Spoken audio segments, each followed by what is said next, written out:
सोनिया गांधी आदिवासियों से, माफी मांगो औरतों से, माफी मांगो, शर्म करो, माफी मांगो सोनिया गांधी। जी हाँ, ये तेवर तो आक्रामक थे, लेकिन अगर भाव अपमान करने का हो तो माफी मांगो सोनिया गांधी आदिवासियों से, माफी मांगो औरतों से।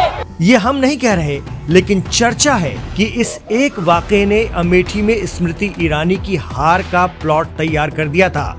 जिस दिन भरी संसद में उस वक्त की बीजेपी सांसद और केंद्रीय मंत्री स्मृति ईरानी ने एक मुद्दे को लेकर यूपीए की पूर्व संयोजक और अपने से उम्र में काफी बड़ी सोनिया गांधी का सीधे नाम लेकर माफी मांगो के नारे लगाए थे, बस उसी दिन उनके बच्चों ने तय कर लिया था कि भरी संसद में मां के अपमान का बदला लेना है। इस घटना के 2 साल बाद स्मृति ईरानी को करारी हार मिली है। वो दिन था 28 जुलाई 2022। संसद का मॉनसून सत्र चल रहा था। उस समय की केंद्रीय मंत्री स्मृति ईरानी ने अपोजिशन लीडर अधीर रंजन चौधरी के एक बयान को मुद्दा बनाते हुए संसद में हंगामा कर दिया था।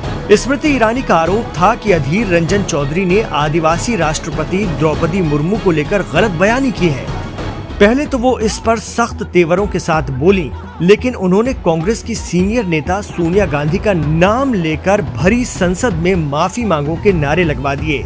उस दिन सुनो सोनिया, सोनिया गांधी, जवाब दो सोनिया गांधी जैसे शब्द संसद में गूंजे थे। कांग्रेस के खेमे की रिपोर्टिंग करने वाले एक सीनियर पत्रकार के मुताबिक बस उसी दिन सोनिया गांधी के दोनों बच्चों राहुल और प्रियंका ने तय कर लिया था कि भरी सभा में मां के इस अपमान का बदला तो लेना है, और वहीं से अमेठी में स्मृति ईरानी को घेरने की स्क्रिप्ट पर काम शुरू हो गया था। कहा जाता है कि कांग्रेस खेमे की तरफ से इसे स्मृति ईरानी का अहंकार माना गया था। चर्चा रही कि स्मृति ईरानी के इस रवैये ने सोनिया गांधी के बच्चों को सोचने के लिए मजबूर कर दिया, और इस अहंकार का दमन करने के लिए प्रियंका गांधी ने अमेठी और रायबरेली की जिम्मेदारी ली। सियासी तज्जियाकार तो ये भी मानते हैं कि अमेठी से राहुल गांधी या प्रियंका दोनों में से कोई भी लड़ सकता था, लेकिन 2 साल पहले हुए मां के इस अपमान की पीड़ा दोनों के दिल में इस कदर थी कि उन्होंने बीजेपी की तेज तर्रार नेत्री और ताकतवर केंद्रीय मंत्री स्मृति ईरानी को हराने के लिए कांग्रेस के समर्पित कार्यकर्ता किशोरी लाल शर्मा को चुना। कहा जा रहा है कि किशोरी लाल शर्मा से स्मृति ईरानी को हरवाकर भरे सदन में अपनी मां के अपमान का हिसाब चुकता कर दिया। साथ ही ये संदेश भी दे दिया गया कि स्मृति ईरानी को कांग्रेस का कोई भी नेता या कार्यकर्ता अच्छे खासे मार्जिन से हरा सकता है। 2 साल पहले स्मृति ईरानी का ये वीडियो खूब वायरल हुआ था।